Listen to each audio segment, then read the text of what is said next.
Okay, so we got the tools. Secateurs, spade. I've not really done this before. This is new to me, so let's get to it. Okay, so we've just done that. Moved all the stones from here, put them in a line there. And if you're wondering what we're going to do with the excess, which is the stuff we've just taken off, so the cornflower and the viper weed, which is all this stuff, I'll show you where we're going to put that now. So the pond is a tiny bit frozen, I think, still. But I just saw one of the dogs thing. So I'm going to grab all this. I mean, this still does have some kind of seeds in it, but oh well. Up here, and then just dump it there, because this is meant to be like the decaying area, I guess. It's out of the way, you know, no one can really see it. So we're gonna get all that. And yeah. Put it there. Hopefully the sound isn't awful, because I'm new to all this. Okay, so this is obviously isn't straight, which I'm probably going to do now. But you can see like the borderline, which is here. I just want to move this to like, probably like here. And then, yeah, just move this there basically.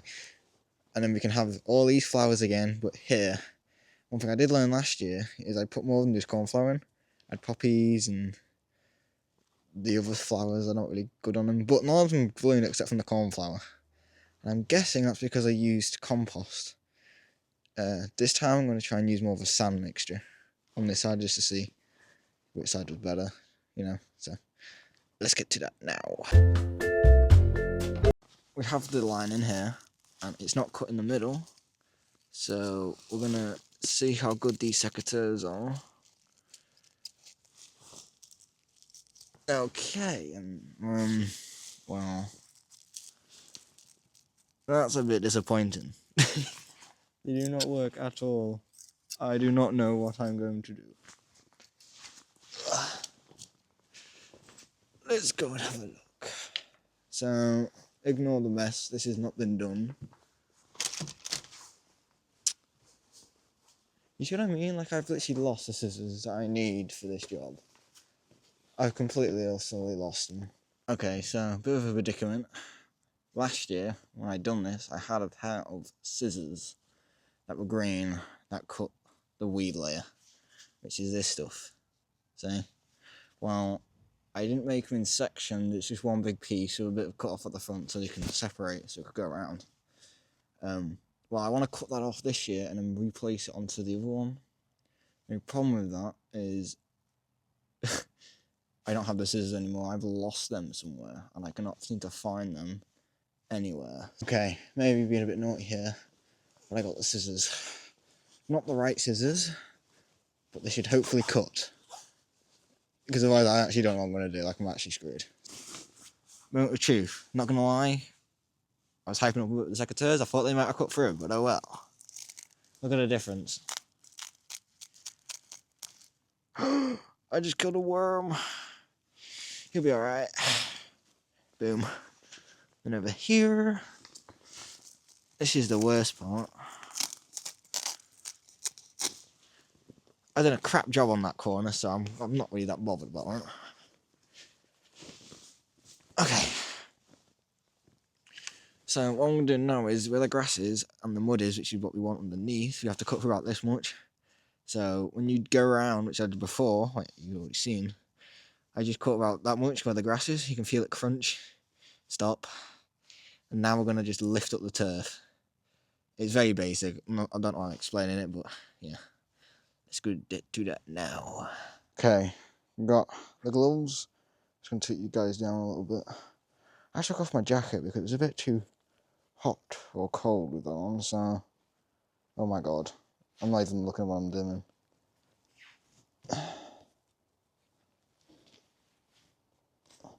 See what I mean? You're just getting up that bit of grass. Now you got to push with your leg. This is awful shot, by the way. Let's try and get it in line. There you go. lift up, and voila. Now that should be a perfect bit of turf. So we got this here, well, that's thick. Okay. Yeah, we just gotta cut that off. And we're basically done. That's literally all there is to it. So let's do the rest of the lawn.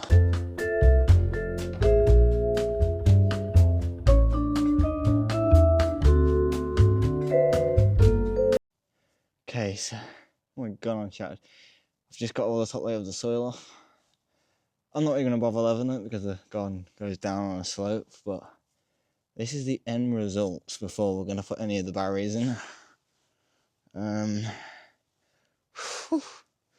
Okay, so took all the grass out, which is now here. Show you how to do that in a minute. It is getting a tad dark, as you can tell on the camera, but yeah. Moving on this, I've unearthed a lot of it, mainly because the birds can go in and it just airs it out a bit. I also found a hawk moth grub, but I forgot to show it you, so it's in there somewhere. But yeah, I'm just gonna edge it, put in the new weed killer liner on here and all up here and across there. And then we're basically going to leave it, since the planting season is between March and April. It's like March, April, June, August, and October. They're the main months where you have to plant. So I'm probably going to leave this till March, where I can get most of the seeds down. But yeah, this is basically how big it's going to look. And it should be full of flowers. Well, I'll keep these updated. Now let's just finish this, because I'm getting tired now. Okay, so since this is a tutorial, I thought I might as well show you the process of... Oh my god, there's a peg. Okay, don't know why that's in there. Ignore that. I'll show you the process of putting down the protective layer I've been going on about the whole time I've been doing this. Now, I use this. I mean, it's technically not very good for the wildlife, but it's in the ground, so bear with me. What I normally do is I normally measure it out on the corner, because you want to have this grass strip underneath this. So this is like your barrier protecting against having grass grow in it, because once grass grows in it, trust me, you can't get it out. So this is the best way of having it where it can last. So what you want to do is get flattest end you can get, have this edge here, then you want to get your edging tool. Now you can use a spade, but this is, for me, my personal weapon of choice. Then find where the edge of the grass is, put it in the ground, have a nice neat line, like this, like so. Okay, then get your scissors. Like I said, doesn't really matter which scissors you use. Find a straight piece of line, preferably about 2 inches, I'd say, behind where you've just hammered it in. Cut straight across, like so.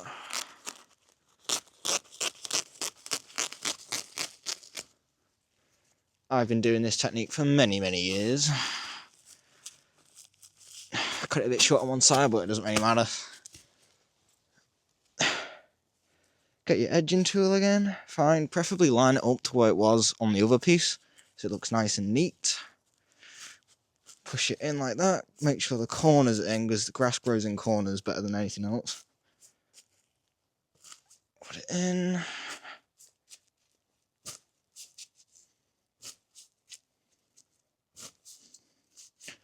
Okay, now you should end up with, oh, missed a bit on the end, with something like this.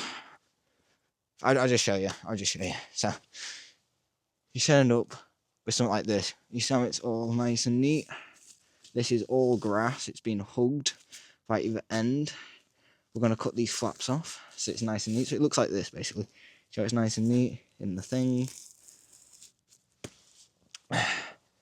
And we do that just to stop the grass getting into the flower bed.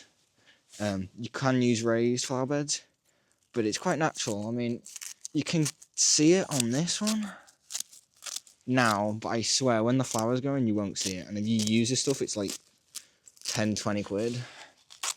I think our roll was about 14. Don't quote me on that, but I'm pretty sure it's about that price range.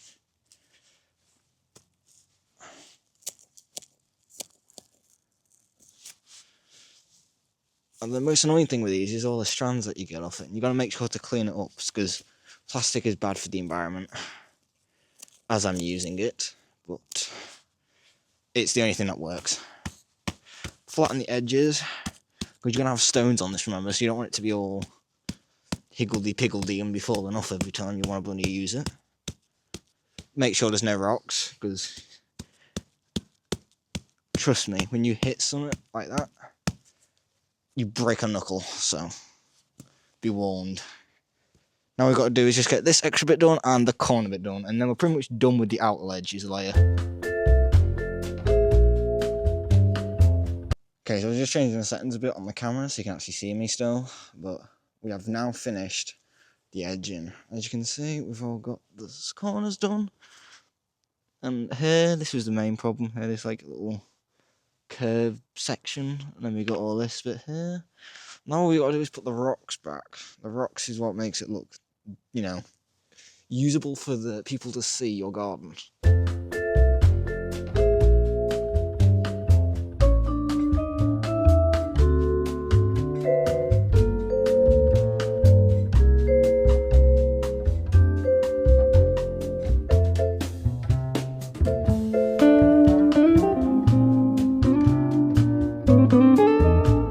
Okay, so I knew this was going to happen. We have run out of rocks. But I'm pretty sure we have rocks on the back. From the last time we did this, you always want a space where you can have extra stuff.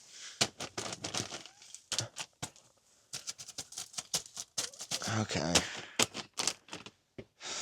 God damn it.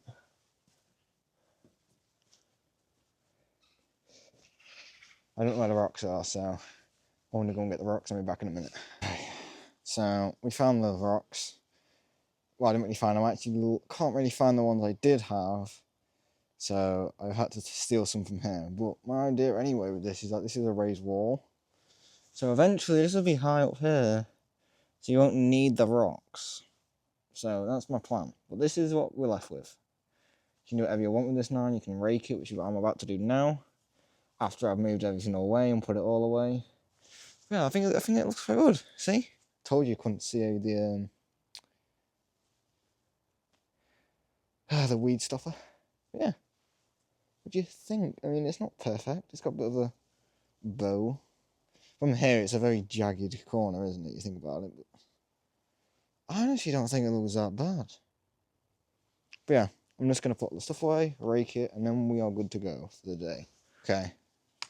So, we've done it. Let's take that again. Okay, so we've now finished. We just now got to do the rake.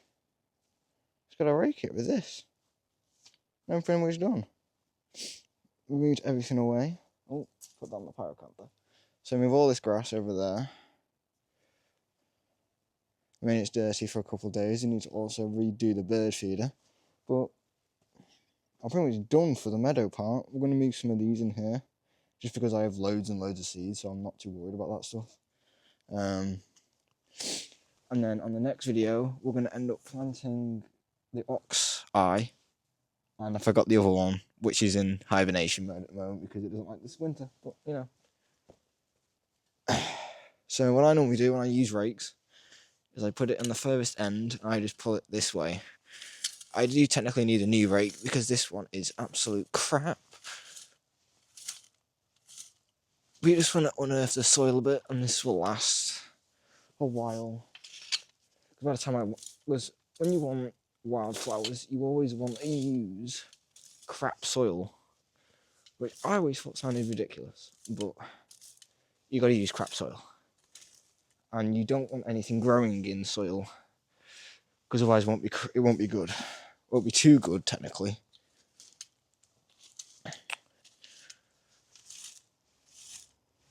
There you go.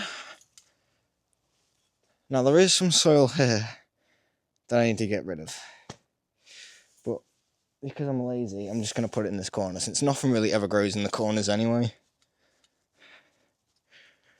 Like that. There we go. And then you should be left with a nice... It's not really even, but it is disturbed for this year's growth. Since every year you want to replenish the seed, even though they do technically take care of themselves. Since I want a natural British garden, and this is the most natural way I can think of doing it, to be honest. That and obviously all the other plants are planted, like lavender and all that stuff, even though it's French lavender, but who really cares?